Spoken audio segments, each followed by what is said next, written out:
بسم اللہ الرحمن الرحیم۔ میرے پیارے دوستوں، جب شیطان مردود نے حضرت آدم علیہ السلام کو سجدہ کرنے سے انکار کر دیا تو اللہ نے اسے جنت سے نکال دیا۔ جنت میں حضرت آدم علیہ السلام کی اداسی کو دیکھ کر اللہ نے حضرت آدم علیہ السلام کے بائیں پسلی سے اماں حوا کو پیدا فرمایا اور وہ دونوں بطور جوڑا جنت میں رہنے لگے۔ پھر آدم علیہ السلام کی تنہائی اور اداسی دور ہو گئی۔ اللہ پاک نے حکم دیا، جنت میں جہاں جاؤ جو جی چاہے وہ کھاؤ، لیکن خبردار اس درخت کے پاس مت جانا اور نہ ہی اس کا پھل کھانا، ورنہ تم حد سے بڑھنے والوں میں سے ہو جاؤ گے۔ میرے پیارے دوستوں، اس وقت جنت میں سانپ اور مور بھی رہا کرتے تھے، اور جنت میں سانپ کے پاؤں بھی ہوا کرتے تھے، اور سانپ کے منہ سے زبردست خوشبو بھی آتی تھی، اور سانپ جنت میں رہتا تھا تو اس کو یہ اجازت تھی کہ وہ جنت سے باہر بھی جا سکتا تھا۔ ایک مرتبہ جب سانپ اور مور جنت سے باہر آیا تو شیطان نے کہا، مجھے بھی اپنے ساتھ واپس جنت میں لے چلو۔ سانپ نے شیطان کو جواب دیا کہ تم تو جنت میں نہیں جا سکتے، کیونکہ تمہیں اللہ نے جنت سے نکال دیا ہے، اس لیے تمہارا جنت میں جانا ممکن نہیں۔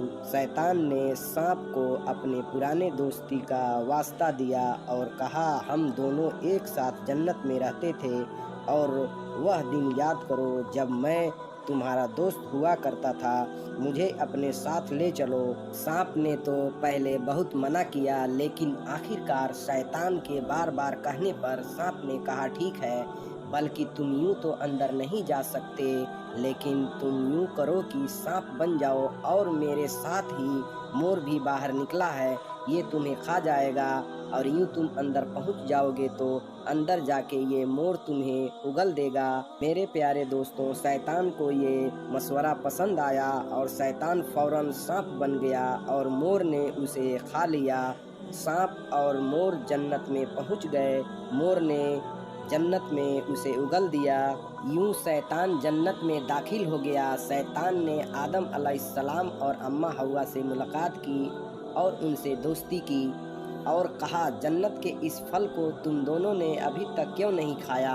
انہوں نے کہا، اللہ نے ہمیں اس درخت سے دور رہنے کو حکم دیا ہے اور اس کا پھل کھانے سے منع کیا ہے، اس لیے ہم نے اس درخت کا پھل نہیں کھایا ہے اور نہ ہی ہم ایسا کریں گے، ہم اللہ کے حکم کے مطابق چلیں گے۔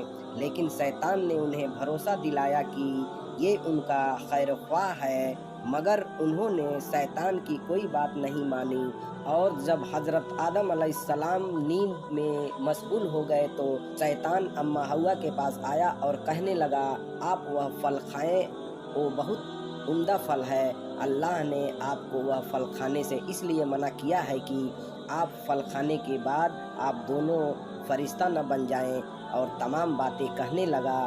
پہلے تو اماں حوا نے منع کیا، لیکن شیطان کے بہت زیادہ اصرار کرنے پر آخر کار شیطان نے اپنا بات منوا ہی لیا اور شیطان اپنے مقصد میں کامیاب ہو گیا، اور اماں حوا نے وہ پھل کھا لیا۔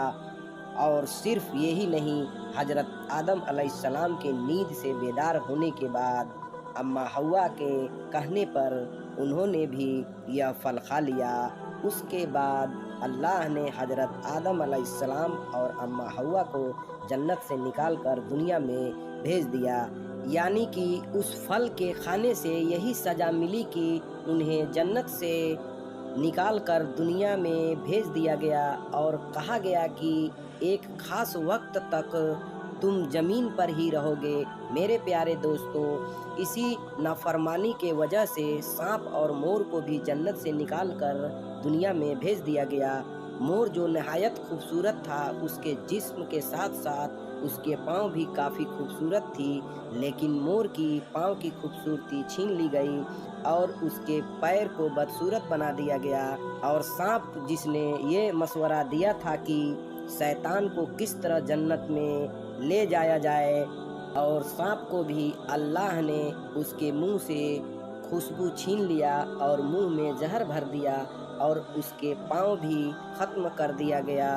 اس طرح سانپ اور مور اور حضرت آدم علیہ السلام اور اماں حوا کو جنت سے نکال کر زمین پر بھیج دیا گیا۔ میرے پیارے دوستوں، میں امید کرتا ہوں کہ یہ ویڈیو آپ کو پسند آیا ہوگا۔ اگر آپ کو یہ ویڈیو پسند آیا ہے تو آپ کمنٹ میں ہمیں ضرور بتائیں۔